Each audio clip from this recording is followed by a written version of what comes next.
Live from the Injured on the Go Just Call Mo studio. It's a blast! It's Orlando's own Tom and Dan. Welcome to A Corporate Time with Tom and Dan. I'm Tom. I am Dan. We're live on Twitch. We're live on YouTube, and you can join us. Just search for @TomandDanLive on all social media, and you could be in the chat room right now, and you could actually be seeing our guest live, and we'll get to that in a second. Yeah, don't forget our completely free beer fest happening November 22nd. It's the Bad Business Beer Fest.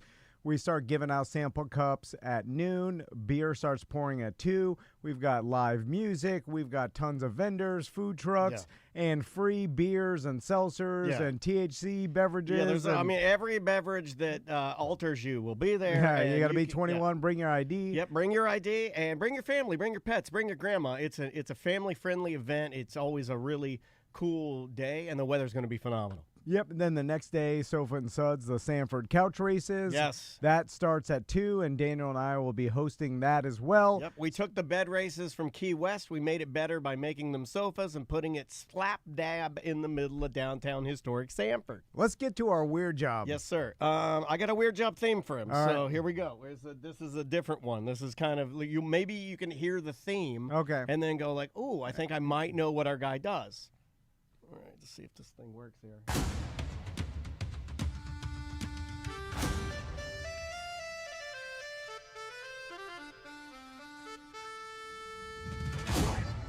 Tom wanted to do a bit. He called it Weird Job Wednesday. Dad really likes it. Tom says that's bullsh. It's another Weird Job Wednesday. What are you doing? What is your job? Are you neat? Are you tidy? Or are you a fat slob? Do you make a lot of money and you sit up in your tower looking down on all the people who are working by the hour? It's a Weird Job Wednesday. Oh, maybe he's a pirate. This person. Right? Maybe. It's a pirate adjacent, I would say. Is it pirate adjacent? Yes, it's Weird Job Wednesday. You make that just for me. Thank you, Tom. All right, let's get it out of here. All right, let's talk to our guest. On Zoom with us right now is Captain Michael Perna. How you doing, Mike? Very fine. Thank you very much. Long-time listener, first-time caller. Oh, awesome. Wow, that's really crazy, man. Well, thank you very much. I've always wanted to hear somebody say, I don't think that's ever been said on our show. That's been said. Not on our show. I don't think on our show we've ever had somebody say that. They always say that. How is not every caller say that? I mean, that's the Well, thing we don't really right? have call. I mean, sometimes we do, but they don't say that. They're like just been listening for a day or so. I'm bringing it back. I've called 3 times already. Well, thank you so much for the time. And I guess, Tom, should we just say, hey, man, what's your weird job? Yeah, I mean, I'm going to go ahead and call him a treasure finder. Treasure finder. Yeah. So, Yeah, So- you are a professional treasure finder. Besides a captain, you're a treasure finder. That is correct. Yes. The technical term is I am a historic shipwreck salver. Whoa. okay, so Mike, let's talk about how'd you get into this business to start, and then we'll work our way to the recent find because we watch you on the news. Oh, man. And this is the dream of mine, actually. And we must be like- I think the dream of every kid that grew up in the 80s watching Goonies. I will say and especially in Florida, if you were a little Florida boy like both me and Tom Yeah, are, like there's something about treasure finding or being like the whole Mel Fisher thing when I was a kid, or like even like Jacques Cousteau and like these people that would go out and like be doing some sort of discovery out in the ocean. I was like, well, that's what I want to be. I want to do that. So how did you get into it? Yeah. Chasing your dream is always a thing, right? I mean, you guys are doing it in your own way with this radio show, right? Yeah. Yeah. No, for me, I mean, same thing. Florida boy, grew up here, just right along the heart of the Treasure Coast, and it was just kind of something that always took place off our shore. And as I grew up, surfing, fishing, skating, growing up in this area, just decided to grab a metal detector one day after, like you said, watching Mel Fisher on TV. And I figured, I'm pretty good at almost anything. I could get out here with a metal detector. I'll be rich overnight. And that was a huge eye-opening thing because that was not the case at all. And so I figured, the hours and hours spent on the beach looking for treasures, I decided, well, the stuff's coming out of the water. Maybe I should get in the water. And so I got dive certified, and then met somebody that worked on a boat, and just kind of natural progression, found myself, in the water diving for treasure. And then that kind of evolved into this passion for, working shipwrecks. Did you specifically Tom and I are dive certified, but I never thought I'm advanced, sir. He is You advanced, cannot call us equal. Yeah, I have an advanced But it's Groupon. It's advanced At Groupon. Yeah, it's advanced Groupon, which I feel like makes us. And he's Patty, and I'm Nowie, so I feel like I get the edge on education. I get the edge. Right on, Yeah. yeah. But you just as good. you got your certification and specifically started hunting at what age do you remember when you first started doing Yeah, it? so I was probably right around 18, and then Wow. landed on a boat around 20, basically. So this is a life that's incredible. Also, I'd like to point out we do have a lot of lady listeners, and they are really being they find you very attractive, and they're not holding back in the chat room. Yeah. Well, he's Sorry, a women. treasure-finding sea captain. What's not attractive about Yeah, that? he's showing his ring now. So Sorry, okay. women. Sorry. Yeah, hands off, ladies. So Mike, let's just talk about the beginning of how you go about even finding the ocean's a big place. I don't know if anybody knew this. Yeah. Write this down, folks. We're about to strap in. So, and we've always heard all the amount of shipwrecks, and a lot of them are documented, some undocumented, and they're so we kind of know hey, this ship was carrying this much gold. It went out of this harbor, and that's all we know. And there's a hurricane around this time, and so how do you even start with the area of where to look? Yeah, so for us, the Mel Fisher, saga and legacy was carried on into the modern day. So, in the 1960s, when people started with scuba diving, became popular, and they were finding coins on the beach, they wound up in the water, and they started to discover these shipwrecks. And, fast forward all these years later, the areas that they had discovered, we were basically still working those same sites. So as you mentioned, the ocean is a very large place. And these particular shipwrecks were very well documented. They went down in 1715 is the year that the fleet sank. There were 11 to 13 ships. We know 11 for sure. And one of them actually was far enough north that it made it beyond the winds of the hurricane, and actually made it back to Spain. But guys like me today, the shipwrecks came in, they raging hurricane blasted onto the shoreline, exploded into bits. Their upper structure traveled for many, many miles, just dropping material along the ocean floor. And so the old timers worked all of the infield of the wreck areas where those main, where the wreck came ashore basically, and there'd be a ballast pile and dropped all its cannons and anchors and stuff like that. But, when the upper decks broke apart and that stuff traveled for miles, it'd take lifetimes to chase those trails. So people like myself, just using modern search equipment, search electronics. Obviously, we have GPS now, which is a huge leg up. They did not have back when. And we just kind of follow those breadcrumb trails of material, sometimes for miles, until we, discover the next lick, basically. So that's kind of what's happened here this summer. I'd like to kind of rewind a second, something you said, because this is something that I've never thought about, and I don't think the average person who's envisioning a shipwreck thinks about this stuff. You think of a ship breaking apart, like me, average non-treasure finder, you think, oh, the shipwreck there, all the treasure's there. It's not. It's Not at all. It's a trail, maybe Of debris, like an endless trail of debris that's and then it's falling, and it gets pushed and scattered by storms and by other currents. So this could be how long? Can you give me an idea of how long one of the trails would be? Well, there was an account in 1715, weeks after the storm, of the governor of Virginia, if I'm not mistaken, having made an account that there was some flotsam that had washed up along their shore. So, you figure that's several hundred miles north to Virginia that material had traveled. I mean, there's nothing to stop it. But yeah, people think that it's like a shipwreck at the bottom of a fish tank or something. It's Right. the Goonies. There's this whole thing. That is not the case at all. If you were actually to swim across one of these wreck sites, you wouldn't even know that you were on a wreck site. As you look down at the ocean floor, there's nothing to see. The organic material, all the wood and stuff like that, has just been pounded to bits. And because we're so close to the shoreline, it's a high energy zone with the surf action and stuff. And there's just it's just pounded all that stuff down into the sediment. And like you say, and then the currents over the next 300 years, all the hurricanes, everything, it's drug all that material all over the place. So yeah, it's not like you would imagine. It's very laborious. It's a lot of hard work. And for guys like us, it's a lot of not finding, and then the occasional, little pocket of glory, we say. Right.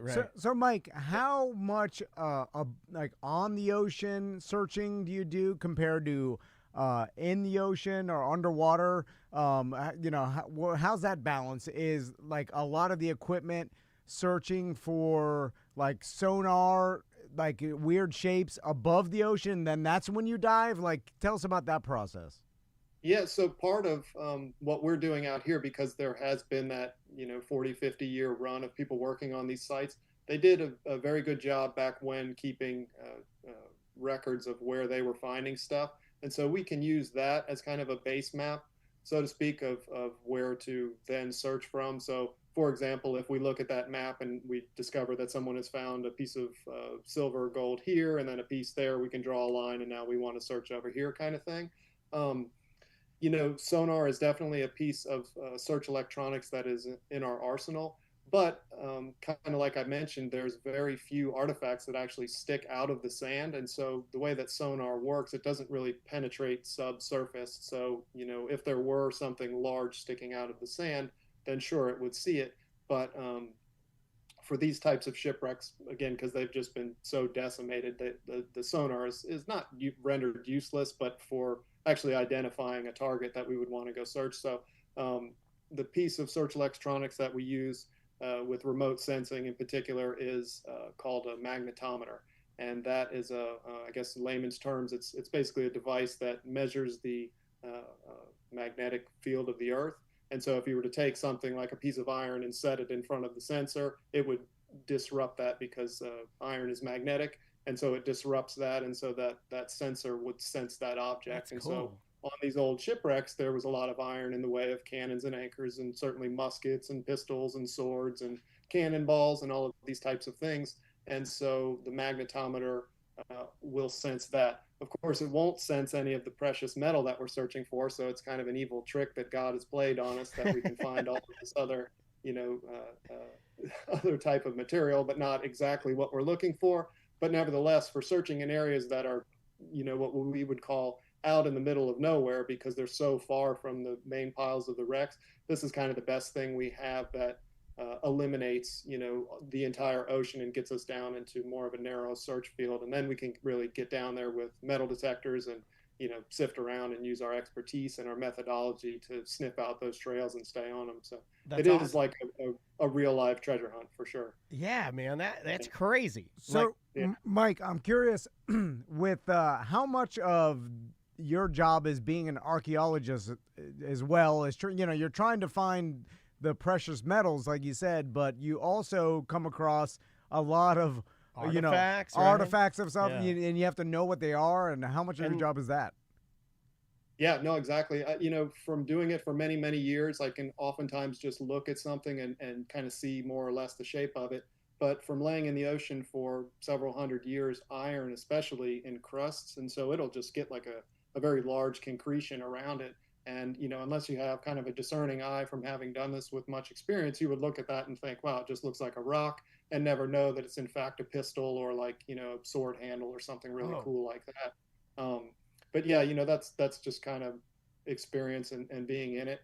Oftentimes I tell, especially new people when they get in this, is learn your artifacts, just because once you become familiar with the items that were, in people's possessions in colonial times, then when you see something, you can kind of catch the shape of it. Or especially divers, there are artifacts out there like ballast stones that came from the shipwreck. Are you guys familiar with what a ballast stone would be? No, explain it to me. I'm basically a captain, And Captain Mike. You well, could you actually don't like refer to me as he captain. he also doesn't like to say he doesn't know things, And- which is why you saw him go like, ah. I'll just say I don't know. I know what ballast stones are. They're Okay, big. well, Huh? so Oh, at the okay, at the you bottom go. of a sailing ship, yeah, well, I'll just tell you, at the bottom of a sailing ship, there, the mast sticks up real high and it's top heavy, right? So they put a bunch of weight down at the bottom of the ship, basically to keep the ship from flipping over in heavy winds or whatever. And so back when they used just smooth, round river rocks, and those river rocks just made up literally the entire bottom of the hull of the ship just for added weight,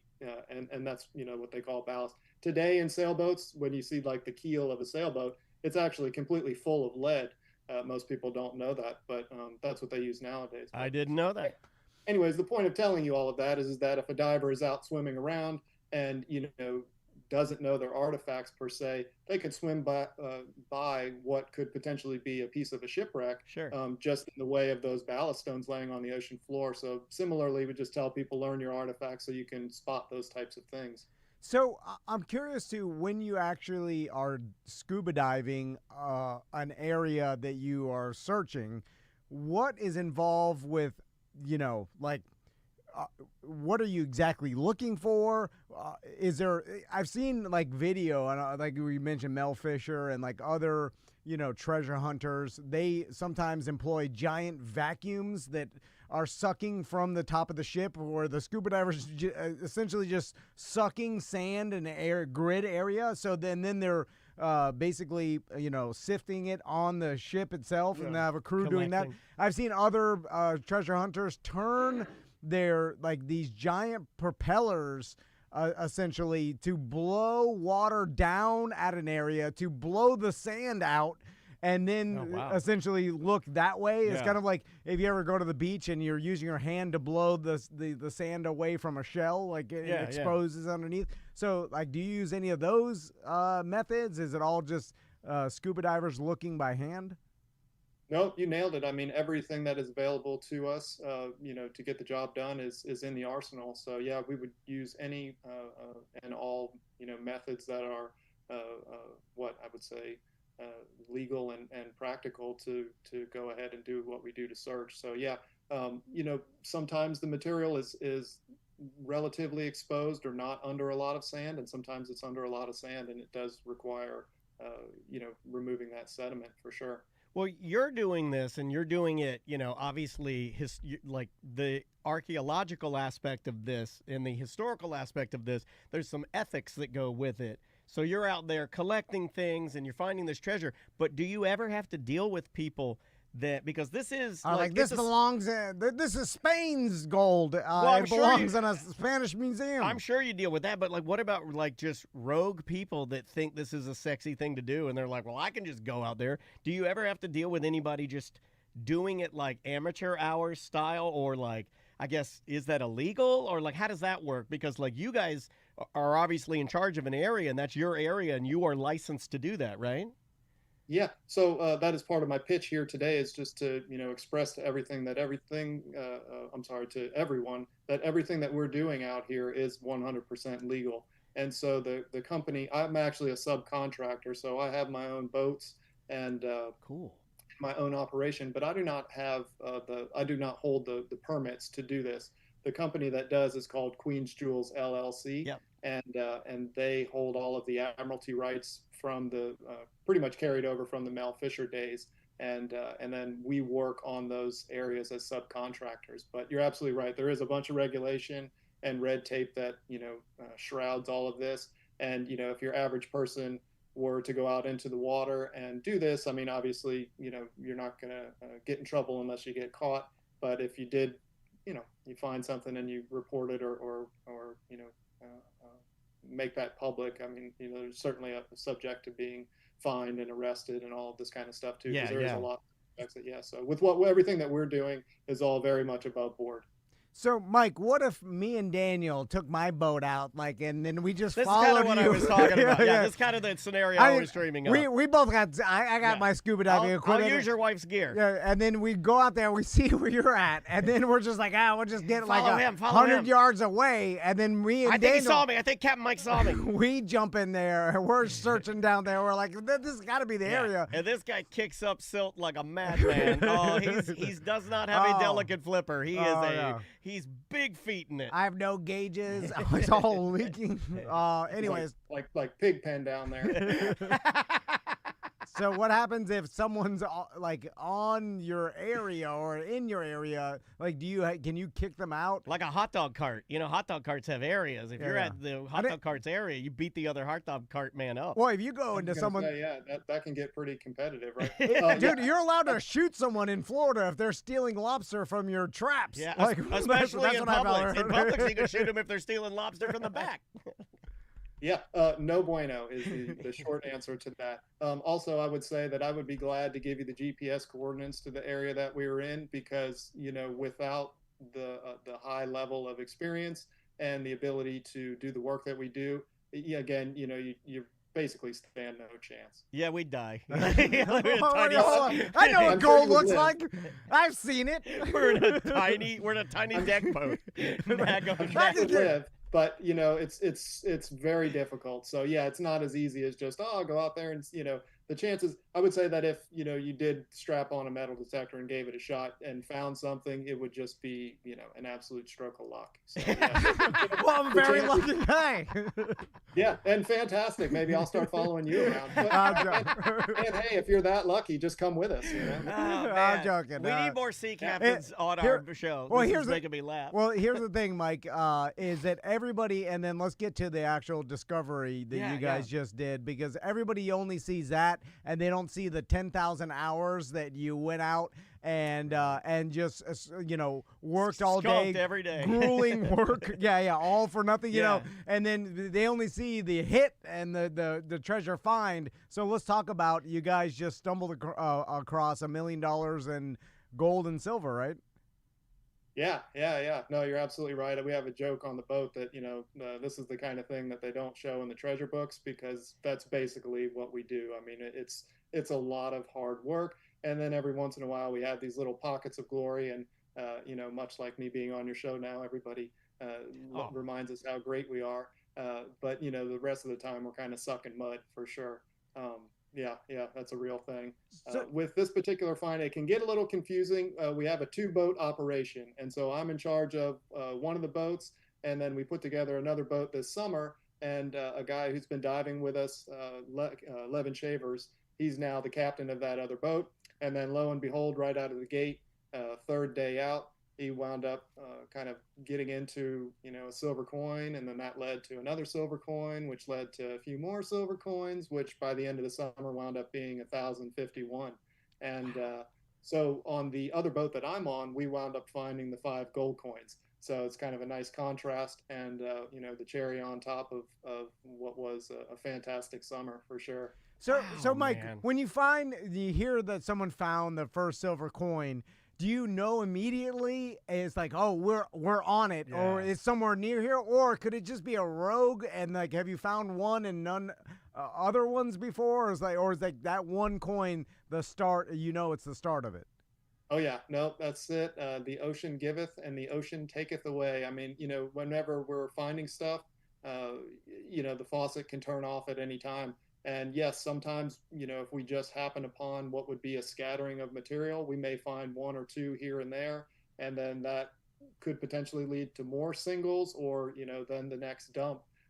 With what Levin did this summer, and part of what makes it so unique and you know, really awesome is that, you know, he just jumped right on the pile. So there was no chasing this breadcrumb trail to the end of the rainbow. I mean, he, third day out, just boom, there it is. So that, you know, awesome. It sounds a lot like grand slam, you know. This is for you, because Tom loves gambling, and this is very much like it feels very gambling, because I have this crazy imagination, right, Mike? So I'm envisioning a plank in the water, right? And on top of that plank is 1 silver coin.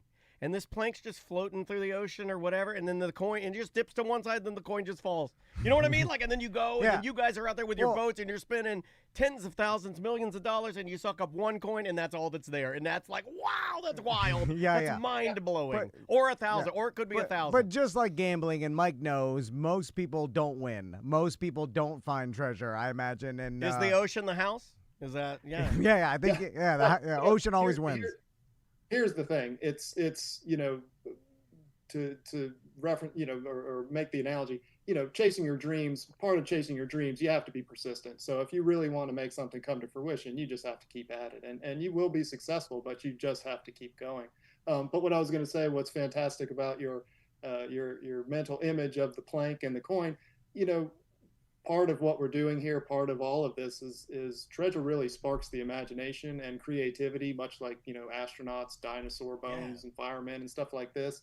This is one of those things. And so just having conversations about treasure, actually holding a piece of wreckage or coins in your hands from 300 years ago, the first thing that happens is your imagination ignites. And just like you did, I mean, you start imagining all of these really fantastic things, where this coin was in the past, the story, the travel it's been on, who held it last, and all of those things are just tremendously positive and good, so that's part of it for sure. Well, Mike, let's talk about the actual treasure itself, because Okay. most of the quote-unquote treasure are coins and precious metals. Like, is going back to the Goonies, like there's always the depiction of not only treasure chests of coins, but also like jewels and Usually like a lot of pearls. crowns, and then decorative swords. But there's like diamonds involved, Yeah. and I'm like, I don't think there was ever diamonds. And then amulets. There's There's no- a lot of amulets in there. There's no diamonds off the coast of Florida and in the Bahamas. Like, don't know. diamonds are in Africa. Like, anyway, so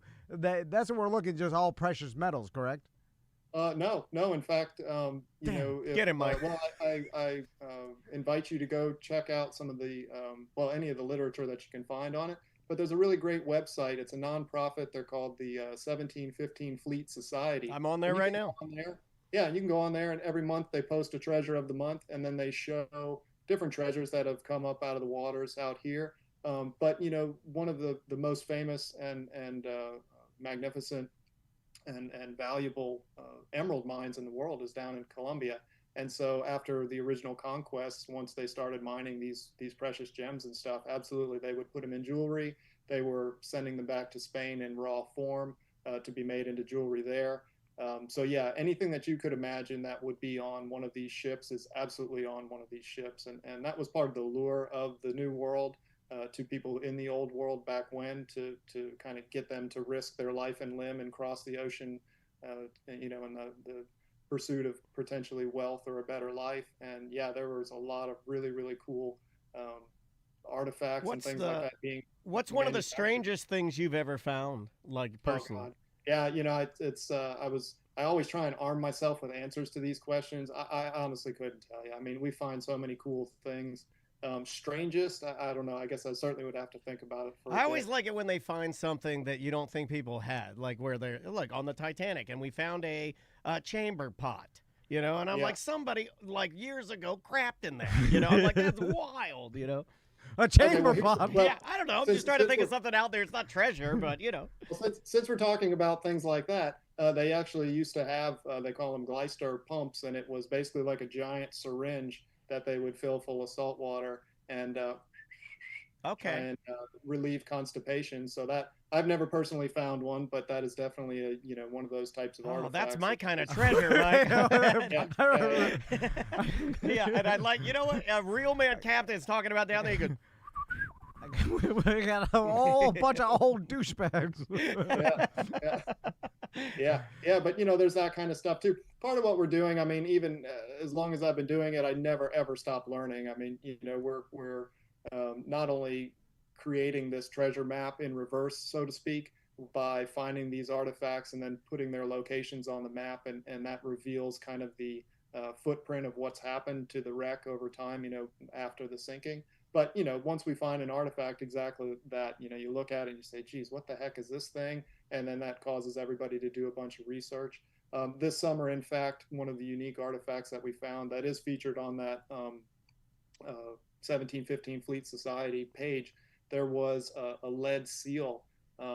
Typically, lead seals back when were small. You could imagine something smaller than like a soda can, a bottle cap size. Sure. And it was just a little piece of lead that had like a decoration or an insignia on it. And that would be attached or affixed to, let's say, some textiles or, a bale of tobacco or something like that. And basically to give ownership, so you could track it and say, oh, this is so-and-so's bale of tobacco, basically, Wow. right? So this particular lead seal that we found, instead of being the size of a bottle cap, was about this big. Wow. You know, Yeah. much larger. And when I first found it, I thought it was, I just felt it in my hand. I thought it might have been a gold disc. The visibility was kind of poor when we got it up to the boat and looked at it. We realized it was lead. Kind of disappointed it wasn't a gold bar or a gold disc. Sure, I went sure. back down to finish checking. And when I came back, the guys are like, wow, there's markings on here. Check this out. Well, when we got it back to the lab and did some investigation, it turns out that that actually was a picture of the king. And when we did some further research, we discovered that it was actually King Philip II. And so this particular artifact was something that was issued from the king, likely to somebody else that would have given them their nobility status or like land ownership. And so this would have been attached to like a bale of papers, but it would have been like the royal seal. So, you know, anybody could have had a piece of paper that says, hey, I'm this noble person. But if you've got the royal seal that came straight from the king, well, then, yeah, that's definitely it. And, you know, so something like that is something no one's ever seen out here on these sites and was unique. So, you know, That's but good. we didn't know when we first found it, that's what it was. We had to do the research. You know, that's a darn good example of what I was asking Yeah. for. That's fantastic. So- Yeah, man. Mike, I'm super curious to, okay, you find this treasure, and what's the first step? Do you have to report it to someone? Do you have to tell Spain or where this, like, you know, you knew where the ships came from. Do you have to notify their government at all? Like, what's the official process? And then I'm sure you have to keep it a secret. Like you said, it took a summer to get as, you know, to basically clear the site. And you have to keep it a secret because you don't want other people going out there and, you know, trying to steal the treasure. Then I want to talk about processing it. How do you go about selling it, or how's that process? Yeah, You yeah. know, tell me about all that. Okay, you may have to break that back up because I'll start on a little tangent and then I'll forget some of those questions. No That's what we problem. do here. We're tangent, Jason. I already forgot them. Let's go. Let's go. So I think addressing the first one. The Federal Admiralty Court has jurisdiction over the site, and they, as I mentioned before, give substitute custodianship to Queen's Jewels. We then subcontract through Queen's Jewels. We go out and collect whatever we collect during the course of the summer, based on, you know, our efforts, but also we do it with archaeological practice. So that means that we do a very extensive and lengthy data recording as far as the amount of information we collect about everything that we do out there every day. And that looks like the location of the artifacts, what the artifacts were, these types of things. All of that goes into a field report. We're definitely getting more granular as to what we're doing out there. But yeah. And so when we find material and that comes up, you're absolutely right. Queen's Jewels takes possession of it, and then they do all of the conservation on that material. And then that material is then shown to the Admiralty Court, and then the Admiralty Court just views the material and then gives title back to Queen's Jewels at the end of that annual process. And so Queen's Jewels, you know, will at that point be awarded title and ownership physically of the material. And do they sell it, or like does it work? And then it depends. A lot of what we do is in partnership with, you know, like that nonprofit. There's a partnership with the state of Florida, so up to 20% of what we find goes into the state museum for posterity. Cool. Yep. So there's a lot of that goes on, and like you said, with the ethics of archaeology and stuff, we definitely tread that line carefully. Obviously, you know, it costs a lot of money to do what we do, and so there is the potential of you know, recouping some of that money from the artifacts. But you know, all of that is it just depends on the artifact. So, yeah. Listen, I'm not going to tell you how to do your job, but the state of Florida also wants me to report my tips. And guess what? It's been a bad tipping season because I'm not reporting nothing. Yeah, you know, that's the way it is. And honestly, you know, that stems all the way back to what we do, because these coins were likely considered contraband on these wrecks. And so even though they were very good, the Spanish were very good at their record keeping back when, and a lot of the treasure went back. A lot of the treasure that went back was registered, and a portion of it went to the king. In fact, a royal fifth is what they called it, which was a 20% tax, interestingly enough. But, you know, people were doing much of the same thing and doing whatever they could to line their pockets with whatever they could. And oftentimes on these shipwrecks, there would be maybe even twice the amount of contraband than there is in registered treasure on the vessels. And it's likely that the coins that we found this summer are part of that contraband as well, that again aren't registered in any way, and just something that someone had gotten their grubby paws on in the New World, and then was smuggling it back to Spain, to improve their life. And in this particular wreck, it was how many ships? Can you give me an idea of like how big one of these ships was? Because like when I was reading, 1,500 people, perished in the hurricane. That's a crazy amount. And I'm trying to wrap my tiny brain around like, okay, how many men were on one ship? Because that's not a lot of ships for a lot of people. Exactly. Yeah, there would be hundreds of people on one vessel at a time. These vessels aren't very big. I don't know if you've ever had an opportunity to tour like the Nina or the Pinta that travels around, the Christopher Columbus's ships. They made replicas and they sailed around. And I'm more of a Santa Maria type of guy. And then there's another he one don't called practice Santa Maria. And it's also a replica, and you can go on it. And I think that anybody that actually steps foot on one of those ships realizes just how horrible it had to have been back when traveling across the ocean. Yeah. And then, like you said, there may be, up to 300, 400, 500 people on one of these ships. It's just, you can't even wrap your head around that in and of itself. And then, food and water is in short supply. They've got livestock and whatever else going on the boats. It was just horrible. And then you actually get in a storm or, the doldrums, the wind's not blowing, whatever the circumstances are. I mean, it was a rough life. And it's no wonder when you hear on these ships back when, so many people died each time with the crossing. I mean, you could imagine if you were out in the sun, not much to drink, and then got seasick for like a week and just, hurled your guts out for all that time, you're probably going to be in bad shape. And now the only thing you have to even bring you back is a piece of salted meat that's just like eating a salt lick, or it's a horrible situation. Real bad stuff. So, and then I read that they had put together like a salvaging area for the shipwreck, and then I was reading fast, but then a bunch of other pirates figured out where the salvage area was, and then they attacked the salvage area and stole a bunch of gold and like killed everybody, right? You're absolutely right. So early on in the conquest, obviously Christopher Columbus came over 1492. Spanish conquistadors followed him, and by the early 1500s, they were already making their way further into the Americas. Florida was discovered, Mexico was discovered, and a lot of the islands in the Caribbean and stuff. So when they did, I lost my train of thought. What did you ask me? Oh, it's about the salvaging party being attacked by the pirates. What wound up, I'm sorry, I was going off on a tangent, but I was going to bring it back. You're fine. The Spanish enjoyed, not a lot of competition in the New World very early on, but by 1715, they had already been over here for 200 years. If you know your history, which I'm sure you do, the Mayflower is already here. When you look at St. Augustine, just to the north, you have Mayport. The French were right there. So the French, the English, the Dutch, they were all here. And they were putting a lot of pressure on, basically the Spanish in their empire to, claim some territory for themselves. But, now you have a bunch of people over here just kind of rogue, ransacking the Spanish. And you're absolutely right. So immediately following the sinking of the 1715 fleet, the Spanish went to work to try and recover whatever they could.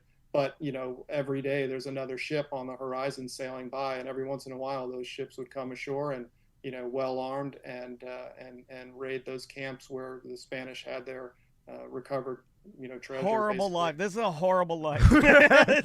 You're like, I just had some salted meat and some my morning diarrhea, which means I'm dying. Yeah. And then there's some ships. They're gonna come kill me with a horrible molten hot musket ball. Yeah, exactly. People were much tougher back then than they are today. Oh, yeah. So Mike, real quick, like when you start, and I saw a little bit this on the news where you go about the process of now cleaning the coins. And are there some of them you leave unclean because they may be more valuable to like people that want to have our purchases of their house? Untouched treasure. Yeah. Like, and then like tell us about the process of cleaning the silver coins. Yeah, no, you're spot on. Some artifacts do remain uncleaned for various reasons. Perhaps that, it's in the artifact's best interest not to be cleaned because it could further damage it. For the most part, coins kind of undergo a pretty, boilerplate standard process. And although there are various methods by which the artifacts can be conserved and cleaned, typically these coins just undergo, like I say, that general process. They're cleaned and photographed and weighed both before and after they've been cleaned, and then documented extensively in a database. That information winds up on our base maps. That information winds up with the state, again, for posterity and their records. And yeah. And so That's cool, man. And then, that is so cool. Is any of this stuff ever sold to the open market? Are there like some auctions of people that just auction off these treasures that people find? I mean, you mentioned about like a certain percentage has to go to Florida and to like archaeology. You should purchase a pirate. Well, and then we've known a pirate coin. The the coin, the silver coin, is worth more to a person than the value of the silver in like weight, right? For sure, yeah. There's a historical value that's attached to each one of these artifacts. A good example of this is, if I gave you or showed you a shoe from the 1900s, you say, hey, that's fantastic. It's a shoe from the 1900s. I give you $5. But now all of a sudden I give you a piece of paper with that shoe that said it came off of the Titanic. Obviously that shoe's worth a lot more. Yeah. So it's that story that goes along with it. A great example of that also is like the Mel Fisher treasures. When you look at coinage from the time period, the Atocha that Mel Fisher found down in Key West sank in 1622. If you look at similar coins that are on the open market that, perhaps survived, 400 years and being in circulation in someone's safety deposit box in Europe or whatever, those coins fetch, several $100s to several $1,000s. But now all of a sudden you attach that Mel Fisher certificate to the coin, and you have that entire legacy of Mel Fisher and the story of the shipwreck and all that goes with it. The value of that coin goes up. So for sure, if people think, just melt it all down and, whatever, that's the way to go. I mean, yeah, sure, you could, but you're just going to wind up with a bunch of metal versus like this incredible piece of history. Yeah. I like the stamping and looking after some of the coins have been cleaned. You can see the cross on there. And there's something very eerie about looking at how that cross has been worn by either fingers or the ocean or whatever you want to call it. There's something there. It's just really neat. Really, really cool, man. So Mike, just to give our audience an idea, because I feel like most people feel like if you are involved in a treasure finding operation, you're immediately rich beyond our wildest dreams. And obviously it's public that the treasure is valued about $1 million. So, like, when you're involved in something like this, what does that mean for you personally? Not to get to exact numbers, but is this a huge financial windfall for you, or because of how everything's set up is like? Are you in the hole? Does your wife hate this? Yeah, no, I mean, this is like a glorified hobby is what we're doing out there. I mean, the amount of time and money and effort that we spend in it, if you were to, hand that over to an accountant and look at your balance sheet, you're probably losing money. So that's just the reality of this. Certainly there's always the possibility of, just striking it rich, but, there's been only a handful of people, I would say, in modern day history, and especially with shipwrecks that have actually, had that level of success. And it didn't happen overnight. I mean, like the Mel Fisher story, I mean, he just alone in the Atocha was down there for 15 years looking for it. He lost his son and daughter-in-law. I mean, there was a tremendous amount of sacrifice that went into that. So, what we're doing, we do it for the passion of doing it. I certainly started thinking I was going to get rich quick, and that is certainly not the case. So now it's kind of evolved into something a little bit, I would say, just more colorful for me. Yeah. But you love it, right? I mean, it seems like you do. Yeah, I can tell the way you talk about it. And it's really cool to see you nerd out a little bit about something that's your dream. Like, we've been talking to a lot of people this week that are accomplishing their dreams, not to get inspirational here at the end, but this is cool to see somebody that's actually doing it. Not everything has to be about a financial windfall. Maybe it has to be about just having your mind in a good space and doing something you truly love, man. Let's get inspirational, man. I'm about it. No, I mean, yeah, do what you love doing. I mean, it's not, how life is short and it's not all about money, right? So, like, yeah, absolutely. I'm finding that out. Yeah. So, Mike, doesn't mean you're not going to struggle, but you know. Does it bum you out? Because I'm, I like math, and I would say to myself, well, this is a once in a lifetime find, and I bet I'm never going to find another treasure. So you're saying you'd quit. So you would quit after 5. Well, it's just like Are you trying to convince him to quit? The likelihood of me finding another treasure, I mean, it was unlikely the first time, so finding another one's like Mel Fisher didn't find another one. Now you know how to do it. Yeah. So what do you think about that? I'd say there's two things. One, when you find a piece of gold in the ocean that belongs to a period shipwreck, it gets inside your blood, and then when you go back to your 9-to-5 job or whatever, it doesn't ever really compare. You got the fever. He's got the fever. And two, I would say that that would probably be the difference between a guy like myself who has lost his mind and your average sane person, because this has just become what I do.